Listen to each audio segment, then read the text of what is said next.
Ninth class अपने पिछले chapter हम बीमार क्यों होते हैं वो कंटिन्यू करते हुए आज हम इसके पार्ट 2 की बात करेंगे। हम 3 टॉपिक्स डिस्कस करेंगे: लक्षण तथा चिन्ह, तीव्र तथा दीर्घकालिक रोग, संक्रामक व असंक्रामक रोग। सबसे पहले आते हैं लक्षण पर। मान लीजिए आपको सिर दर्द है। सिर दर्द के अनेक कारण हो सकते हैं।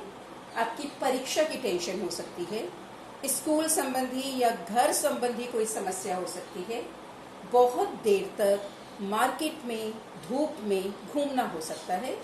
लक्षण हमें यह नहीं बता रहा, सिर दर्द हमें यह नहीं बता रहा कि हमें कौन सी बीमारी है, सिर्फ यह बता रहा है कि हम अस्वस्थ हैं।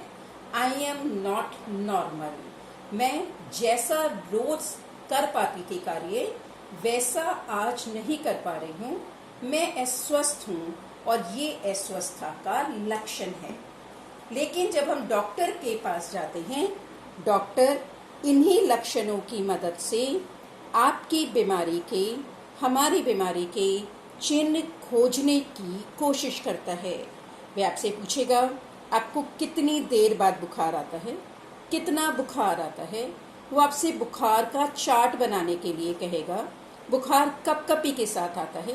बुखार के दौरान आपकी बॉडी दुखती है, सिर दर्द होता है, पैर दर्द होता है, पेट दर्द होता है, क्योंकि इन चिन्ह की हेल्प से, इन चिन्ह की सहायता से वह हमारी निश्चित बीमारी ढूंढने की कोशिश करता है। अतः लक्षण सिर्फ ये इंडिकेशन देते हैं हम अस्वस्थ हैं, जबकि चिन्ह एग्जैक्ट बीमारी पर पहुंचने में मदद करते हैं। अधिकतर केसेस में चिन्ह से भी अगर डॉक्टर बीमारी तक नहीं पहुंच पाता है, तब वह आपको कुछ परीक्षण के लिए बोलता है, जैसे blood test, urine test, x ray, MRI आदि। अतः हमने जाना लक्षण सिर्फ यह बताते हैं अस्वस्थ हैं, चिन्ह बीमारी तक पहुंचने में मदद करते हैं।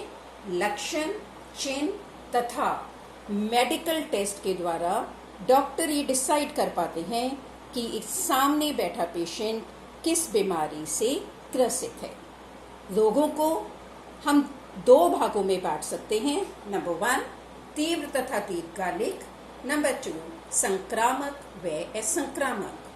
आज का दूसरा टॉपिक है तीव्र तथा दीर्घकालिक रोग, अर्थात एक्यूट तथा क्रॉनिक बीमारियां। तीव्र रोग वो हैं जो कुछ समय तक रहते हैं, मीन्स जल्दी ठीक हो जाते हैं। दीर्घ लंबा काल समय, वो रोग जो लंबे समय तक रहते हैं उन्हें दीर्घकालिक रोग कहते हैं। आपका कॉमन कोल्ड, सामान्य कोल्ड 3 से 4 दिन में ठीक हो जाता है। यह तीव्र रोग है क्योंकि यह हमारे शरीर में कम समय तक रहता है।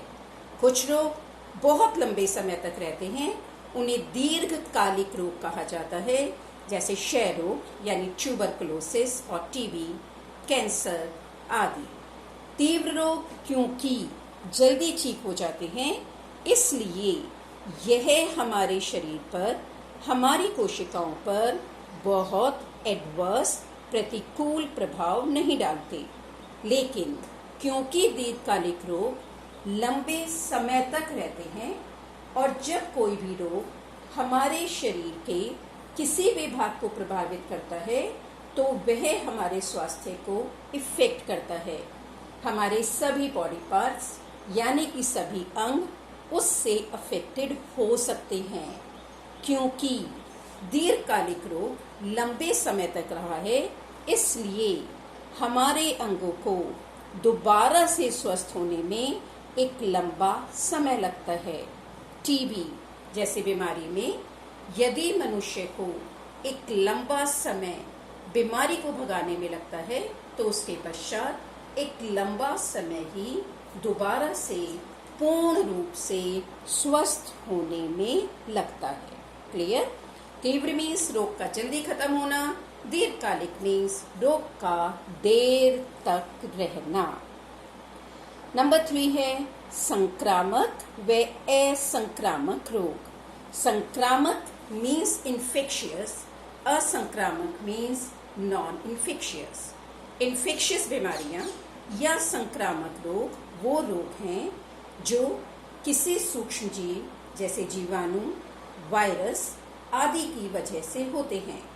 असंक्रामक रोग या नॉन इन्फेक्शियस बीमारियों का इमीडिएट कारण, तत्कालिक कारण सूक्ष्म जीव नहीं होते।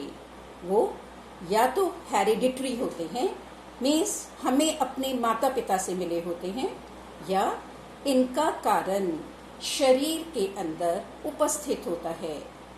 इन्फेक्शियस बीमारियां जैसे आजकल कोरोना एक वायरस की वजह से फैला हुआ है, क्योंकि यह सूक्ष्म जीव की वजह से है।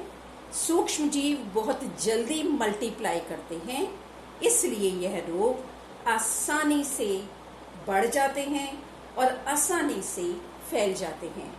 जब हम बोलते हैं, छींकते हैं, खांसते हैं, कोई चीज़ झूठी छोड़ते हैं और कोई उसका प्रयोग कर लेता है, सेम टॉवल यूज करते हैं, तब ये सूक्ष्म जीव आसानी से एक बीमार व्यक्ति से स्वस्थ व्यक्ति में फैल जाते हैं। कोरोना एक हाईली इन्फेक्शियस बीमारी है।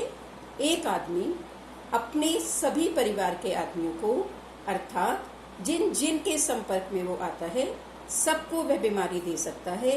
इसलिए कोरोना में खास सावधानियां बरतनी बहुत जरूरी हैं, क्योंकि यह बीमारी एक इन्फेक्शियस बीमारी है, संक्रामक रोग है। एक बीमार व्यक्ति से बहुत सारे स्वस्थ व्यक्तियों को आसानी से फैल जाता है। नॉन इन्फेक्शियस बीमारियों में ऐसा नहीं होता, वह जिसकी बीमारी है उसी के पास रहती है। फॉर एग्जाम्पल, मधुमेह, जिसे आम आदमी शुगर के नाम से जानता है, वह हमारे शरीर में इंसुलिन हार्मोन ना बनने के कारण होती है या उसकी कमी के कारण होती है। अगर परिवार के एक सदस्य को मधुमेह है, तो वो दूसरे सदस्य को, जिसको मधुमेह नहीं है, उसे यह बीमारी नहीं दे सकता। Heart problems, kidney problems, blood pressure, ये सभी बीमारियां सूक्ष्म जीवों की वजह से नहीं हैं, इसलिए ये नॉन इन्फेक्शियस बीमारी है। आज हमने देखा बीमारी के लक्षण तथा चिन्ह, तीव्र तथा दीर्घकालिक रोग, इन्फेक्शियस व नॉन इन्फेक्शियस, संक्रामिक व असंक्रामिक रोग। वीडियो को ध्यान से देखिए, एक बार नहीं समझ आता है दोबारा देखिए। मैं NCERT के वो ही पेजेस भेजूंगी जिसमें ये तीनों टॉपिक्स डिस्कस्ड है, उन्हें ध्यान से पढ़िए, अपने नोट्स बनाइए, और अगर फिर भी कोई समस्या है तो मुझसे मेरे पर्सनल कॉन्टैक्ट नंबर पर बात करिए। Thank you.